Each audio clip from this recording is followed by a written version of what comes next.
You will hear a number of different recordings, and you will have to answer questions on what you hear. There will be time for you to read the instructions and questions, and you will have a chance to check your work. All the recordings will be played once only. The test is in 4 sections. Write all your answers on the question paper. At the end of the real test, you will be given 10 minutes to transfer your answers to an answer sheet. Now turn to Section 1. Listening, Section 1. You will hear a conversation between a travel agent and a customer. First, you have some time to look at questions 1 to 7.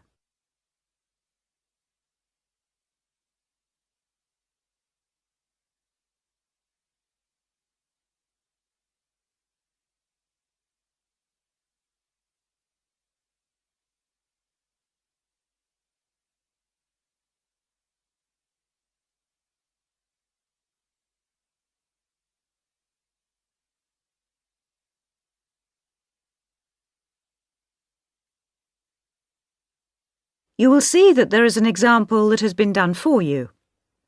On this occasion only, the conversation relating to this will be played first.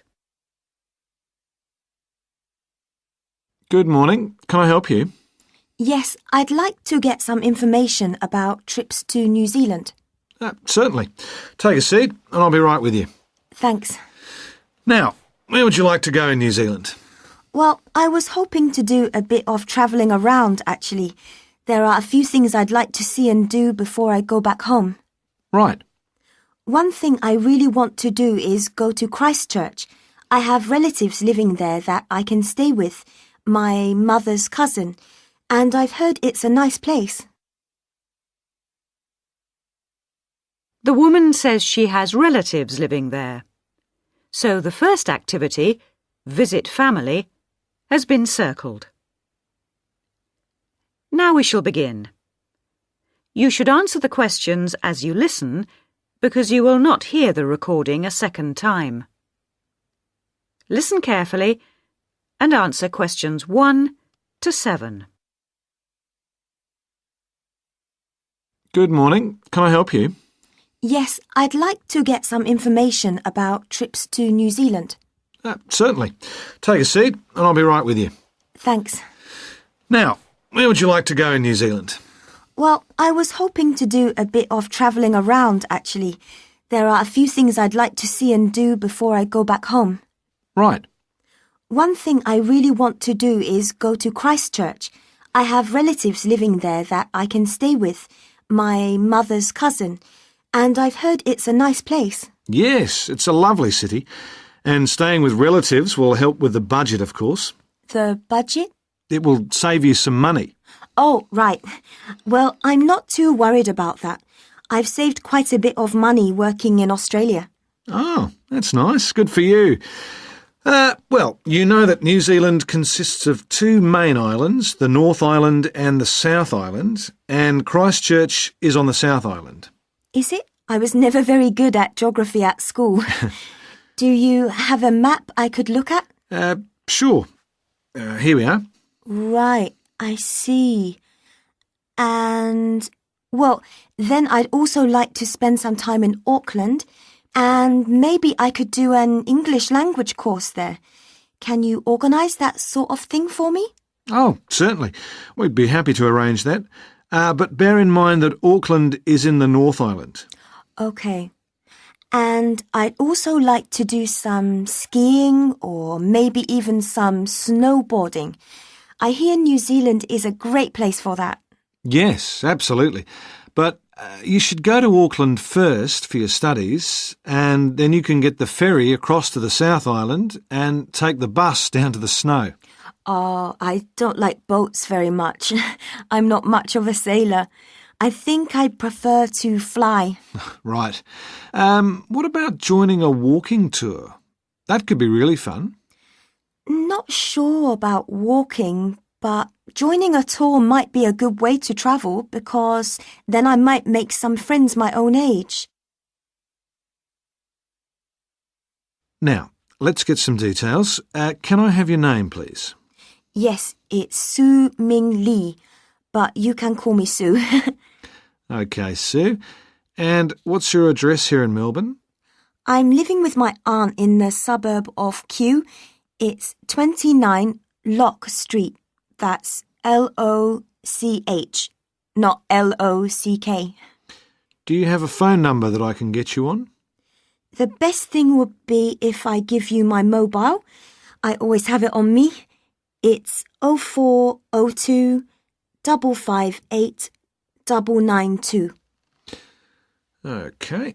And when do you want to travel? Because you'll need to be down south in July or August. Oh, yes, of course. That's winter, isn't it? So I better go to Auckland in May. Yes, let's say departing from Melbourne on the 1st of May, that's a Saturday, and then you could begin your course on Monday the 3rd. That sounds great. And how long would you like to study for? A month, 2, 3? What do you think? Well, I'll probably need more than a month. What about 8 weeks until the end of June? Fine. I'll see what I can do. Oh, and how would you like to pay for this? On my Visa card, if that's possible. Before you hear the rest of the conversation, you have some time to look at questions 8 to 10.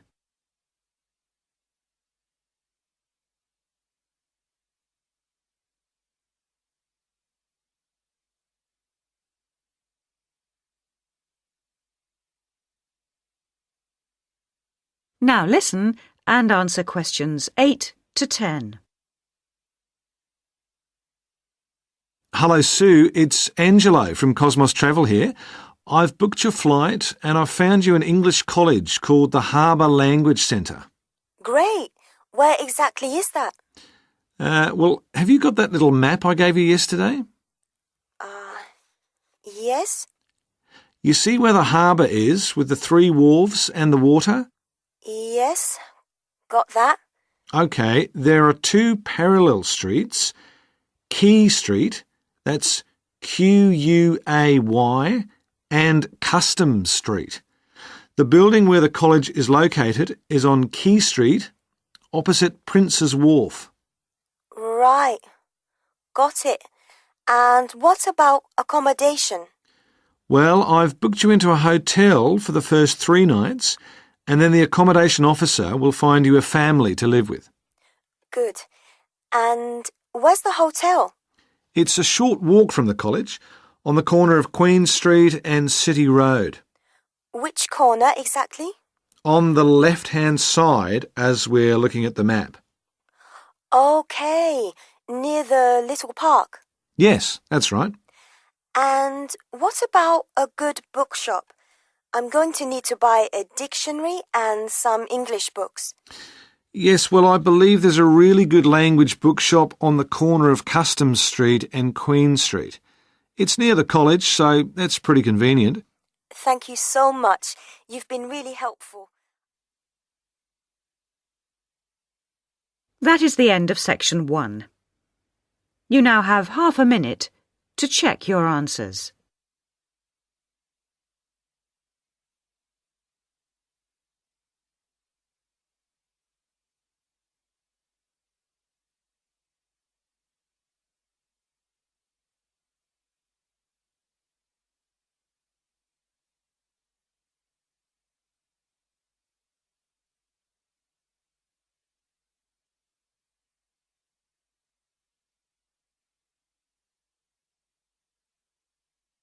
Now turn to section 2. Listening, section 2. You will hear an extract from a radio program about a famous bridge. First, you have some time to look at questions 11 to 18.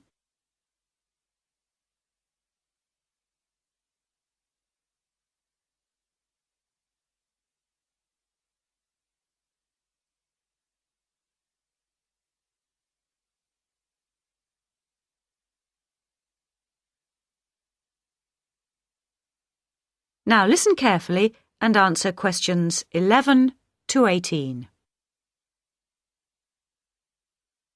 The Sydney Harbour Bridge is nearly 3/4 of a century old, and to help celebrate this important occasion, our reporter Sarah Chambers has compiled this brief history of her favourite bridge. A bridge is more than just a crossing over a river or a waterway. It is a landmark in its own right, a landmark which allows us to identify one city from another. Think, for instance, of the Bridge of Sighs in Venice, or the magnificent Charles Bridge in Prague. Each of these cities can be recognised by their famous bridges. The Golden Gate Bridge in San Francisco is another example of a city known by its bridge. But in addition to this, a bridge is a kind of ornament for a city, similar, if you like, to a cathedral or a palace.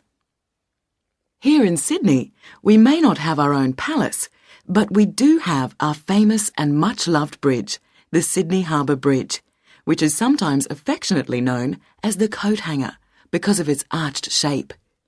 It was built back in the 1930s, and so the bridge is coming up for a significant birthday. Let's have a little look at its history. Although the idea of building a crossing over Sydney Harbour had been discussed many years earlier, it wasn't until the year 1916 that the state government agreed to allocate some money for the construction of a bridge. The chief engineer for the bridge was a man called Dr. John Bradfield, a brilliant engineer who supervised the entire project from beginning to end. First, they had to decide on a design, so he organised an international competition to choose a design, and ultimately got the one he wanted. The job went to a British engineering firm, and the contract was signed in 1924. The design he chose was the single arch bridge that you see today, made of steel with a tower at either end. In 1926, construction finally began. The first thing they had to do was demolish 800 houses around the site where the towers were to be built. The poor families, however, never received any compensation for this. But the project created thousands of jobs, much needed in those difficult times. Of course, like all projects of this size, it took much longer to build than originally planned. It was supposed to have been finished by 1930, but actually it wasn't completed for another 2 years. It also cost twice as much as the original quote, coming in at £9.5 million instead of the agreed contract price of £4.2 million. But what's new? The opening ceremony took place on the 19th of March 1932, and a large crowd gathered for the occasion. The Premier of the state was just about to cut the ribbon when suddenly a man rode through the crowd mounted on a horse and slashed the ribbon with his sword. He wanted to be the first to cut the ribbon. Anyway, they tied the ribbon back together and the ceremony continued. The man on the horse was fined £5 for his offensive behaviour. Before you hear the rest of the talk, you have some time to look at questions 19 and 20.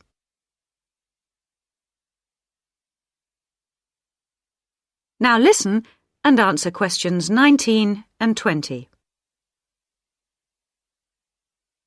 Since then, millions of cars have crossed the bridge, each paying a toll to do so. By the early 1980s, the government had paid off the loan for the money they'd borrowed all those years before. But motorists continued to pay to cross from north to south. This money was subsequently used to build a tunnel under the harbour to reduce the amount of traffic on the bridge. The tunnel was opened in 1992 and cost $544 million. It is 2.3 kilometres long and is equipped with all the latest technology, including closed-circuit television to monitor any problems. And it has most definitely reduced the load on the bridge, as it carries around 75,000 vehicles each day, which would otherwise have to use the bridge. And it's apparently strong enough to withstand the impact of a ship or even the impact of an earthquake. The tunnel has been a welcome solution to Sydney's traffic problems, but of course, a tunnel could never compete with a bridge as a landmark for any city. So let's wish the bridge a very happy birthday. That is the end of section 2. You now have half a minute to check your answers.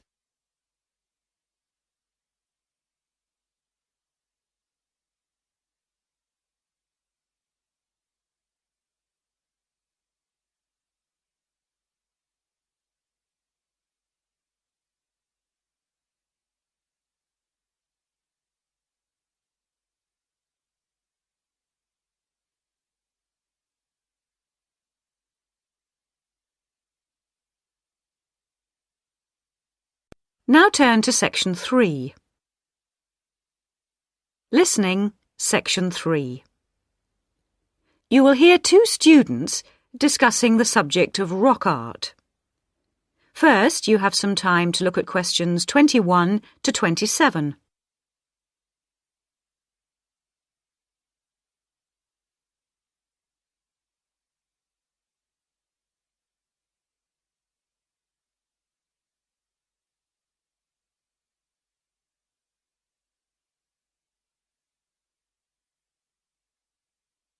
Now listen carefully and answer questions 21 to 27.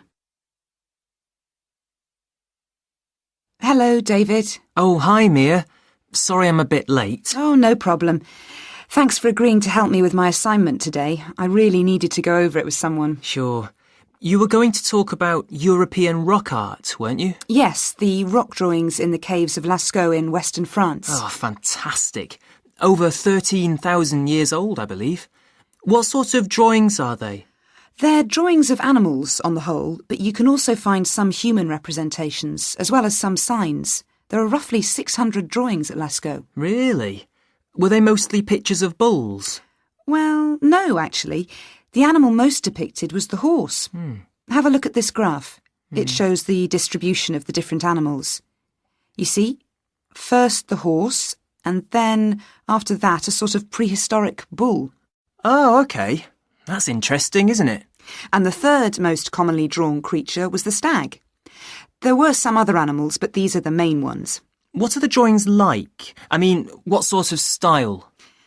Well, the bulls are depicted very figuratively. They're not very realistic. They're very big by comparison to the other drawings of people and signs. They appear to be almost three-dimensional in some cases, following the contours of the cave walls, but of course they're not. Amazing. Perhaps they felt these animals were the most impressive and needed to be represented like that. Yeah, maybe. The drawings of humans, by contrast, consist of just simple lines, like the stick figures my little sister draws. Perhaps humans were seen as less important. Perhaps. What about the signs? How did they draw them? There doesn't appear to be much evidence of signs, and those that have been found are usually made up of little points. Rather like Aboriginal art from Australia. Yes, something like that, but not as complex, of course. So, apart from the bulls and horses and stags, were there any other creatures depicted? In 1 or 2 chambers you do find pictures of fish, but they're quite rare. What sort of size is the cave? It must be quite large to have that many pictures. Well, it's actually a number of interlinking chambers, really. Here's a map showing where the different drawings can be found. Oh, good. Let's have a look at that. The first 20 metres inside the cave slope down very steeply to the first hall in the network. That's called the Great Hall of the Bulls. Here. OK. Then, off to the left, we have the Painted Gallery, which is about 30 metres long and is basically a continuation of this first hall. But further into the cave. Exactly. Then we find a second, lower gallery called the Lateral Passage. This opens off the aisle to the right of the Great Hall of the Bulls. It connects the next chamber with an area known as the Main Gallery. At the end of the Main Gallery is the Chamber of Felines. There are 1 or 2 other connecting chambers, but there's no evidence of man having been in these rooms. Before you hear the rest of the discussion, you have some time to look at questions 28 to 30.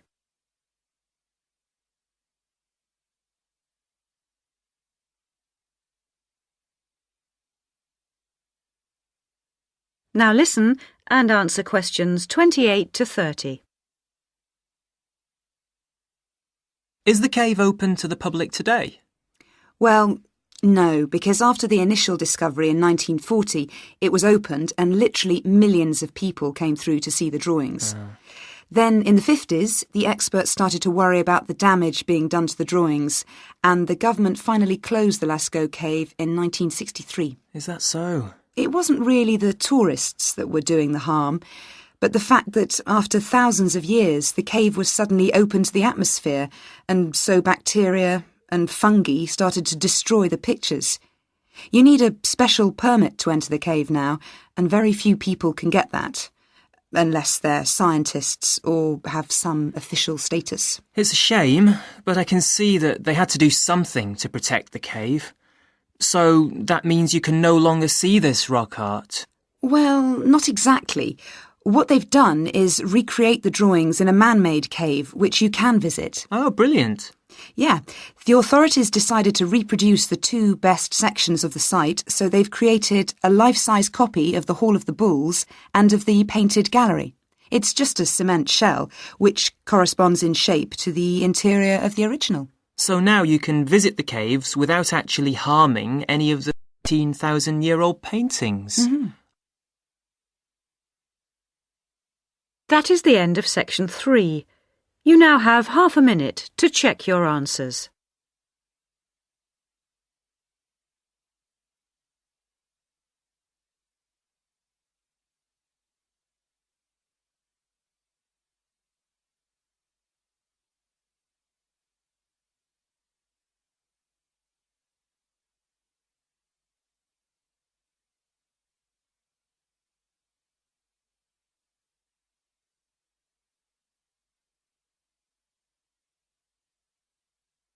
Now turn to section 4. Listening, section 4. You will hear an extract from a university lecture on the topic of marketing. First, you have some time to look at questions 31 to 40.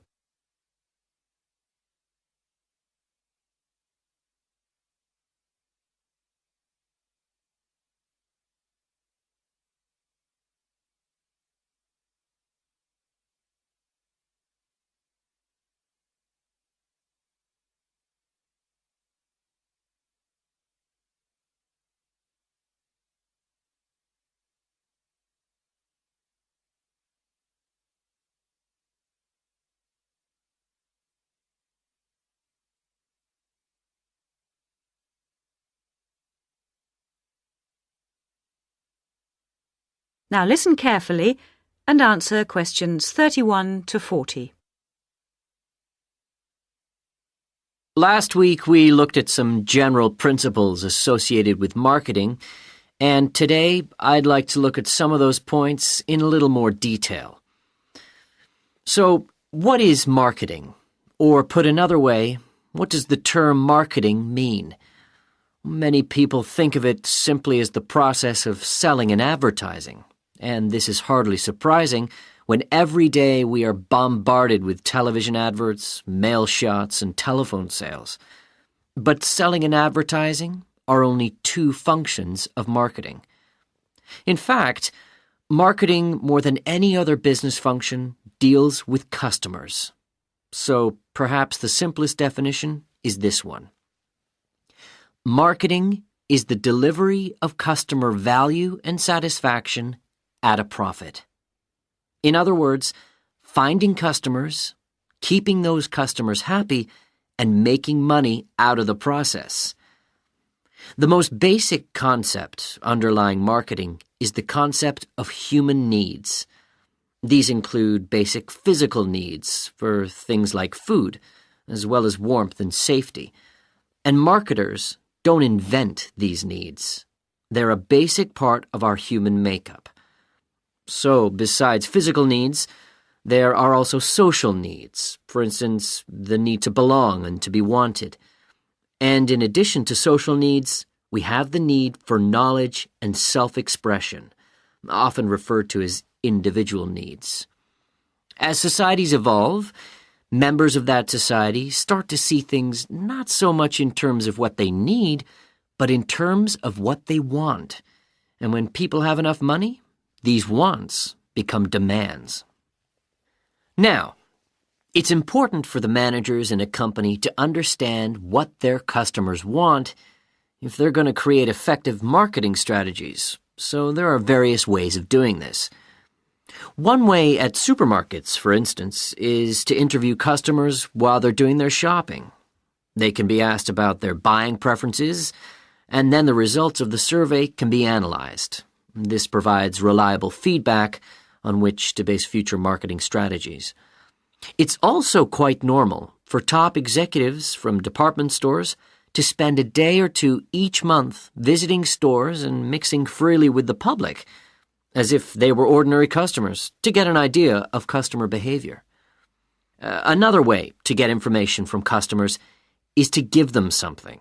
For instance, some fast food outlets give away vouchers in magazines or on the street that entitle customers to get part of their meal for nothing. As well as being a good way of attracting customers into the restaurants to spend their money, it also allows the managers to get a feel for where to advertise and which age groups to target. Another strategy employed at some well-known theme parks, such as Disneyland, is for top managers to spend at least one day in their career touring the park dressed as Mickey Mouse or some other cartoon character. This provides them with the perfect opportunity to survey the scene and watch the customers without being noticed. Okay, well, we mentioned customer satisfaction at the beginning of this lecture, and I'd like to return briefly to that as it relates to what we've just been talking about. If the performance of a product falls short of the customer's expectations, the buyer is going to be dissatisfied. In other words, if the product you buy isn't as good as you'd expected, then the chances are you'll be unhappy about it. If, on the other hand, performance matches expectations and the product you buy is as good as you expected, then generally speaking, the buyer is satisfied. But smart companies should aim one step higher. They should aim to delight customers by promising only what they can be sure of delivering and then delivering much more than they promised. So then, if, as sometimes happens, performance is better than expected, the buyer is delighted and is twice as likely to come back to the store. Now, let's move on to look at the role of advertising. That is the end of section 4. You now have half a minute to check your answers.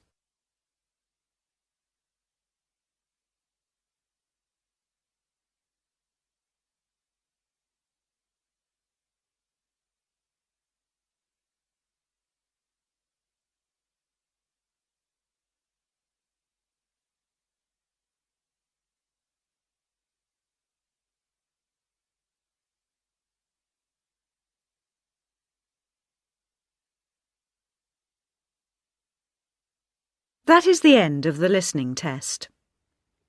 At the end of the real test, you will have 10 minutes to transfer your answers to the listening answer sheet.